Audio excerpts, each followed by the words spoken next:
Hello guys! Hello Sagittarius! Welcome dito sa aking channel, Kapalaran 888. Welcome Sagittarius! Alamin natin kung anong messages, vibration, gabay energy para sa iyong lahat.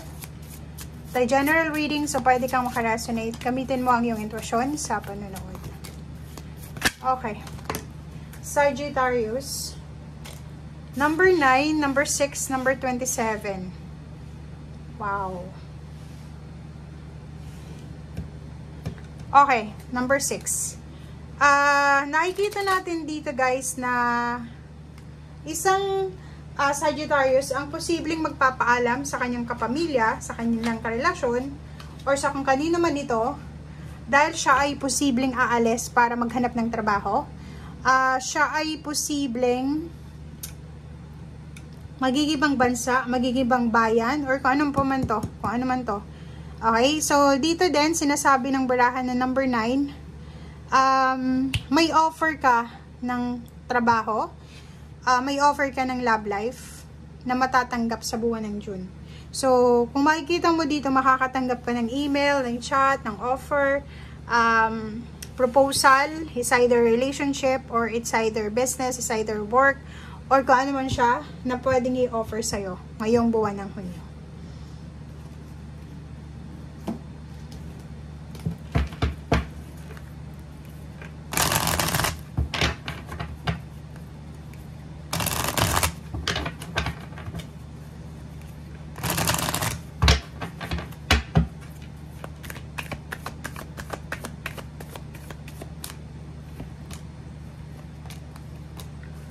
Okay, so financial and material changes. May mga problema ka financial, Sagittarius, na pwedeng nagdadala sa'yo ng sama ng loob, ng confusion, ng sakit ng ulo, or kung ano pa man to. Okay? Sinasabi ng baraha sa'yo dito na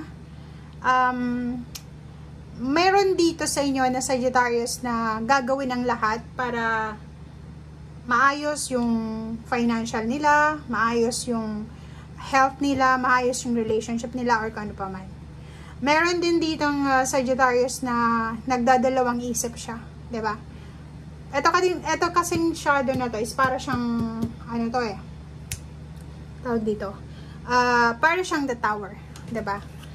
May iba na confused, nalulungkot kung ano ba talaga yung decision making na gagawin nila, especially yung mga Sagittarius dyan na gustong makipaghiwalay, makipag-break sa kanilang karelasyon, yung mga Sagittarius dyan na may karelasyon kayo pero hindi sila masaya sa inyo, di ba? Yung parang may feeling of emptiness sila. Nakikita ko sa inyo dito, nagre-research. May Sagittarius dito na nasa Pilipinas siya or nasa ibang bansa siya, and may prospect siya na bansa na puntahan. Prospect niya sigurong pumunta ng Amerika, ng Europa, parang ganon. And hindi niya alam kung ano ang or kung paano siya makakapunta doon. Kung ano yung ways or paraan para maayos niya yon. Parang ganon. Comment down below guys if you're resonated.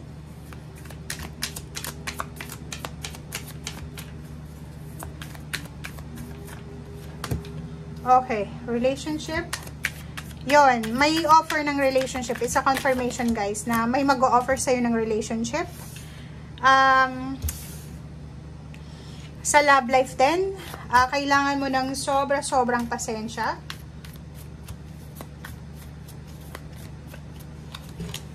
Okay. Huwag magpadalos-dalos. Huwag magdesisyon ng mabilis ngayong June. Okay.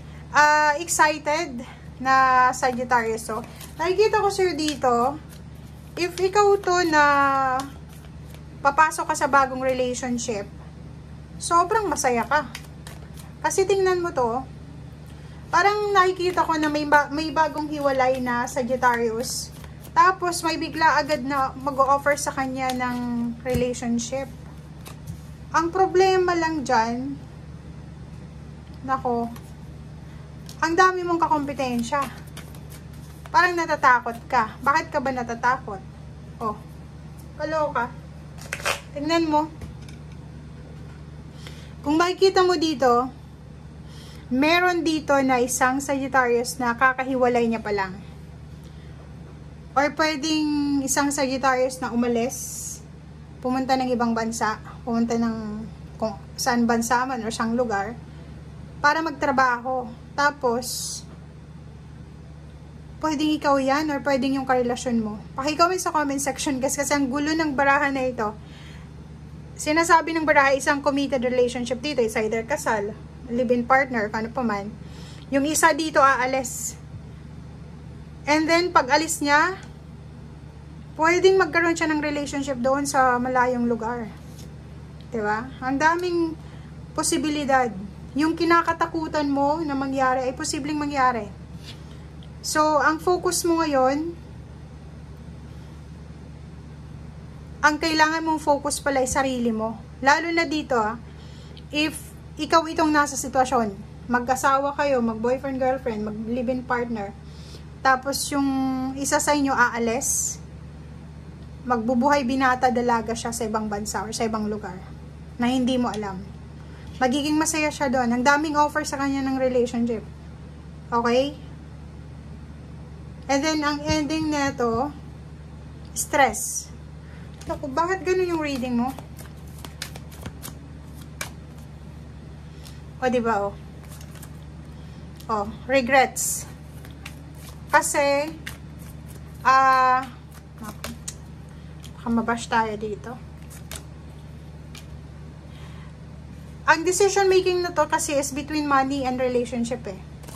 So, ibig sabihin, kailangan yung pag-isipan na dalawa.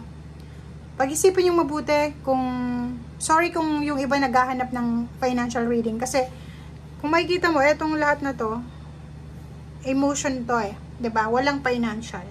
So, ang gusto nyo lang naman na dalawa is maging maayos, maging secured yung emotion and financial. Ang problema lang is may temptation eh.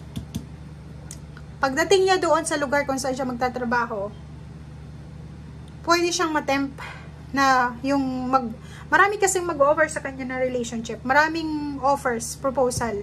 Lalo kung hindi pa kayo kasal, live-in partner pa lang. Ang dami mong kakompetensya. Diba? Hindi pa to sa ngayon 55 siya. Pwedeng mag-aalala ka. May stress ka lang, madidepress ka. Dahil sa kaiisip sa kanya. Mababalitaan mo. Or baka... So, dito sa baraha mo, sinasabi na pag-isipan mong mabuti yan.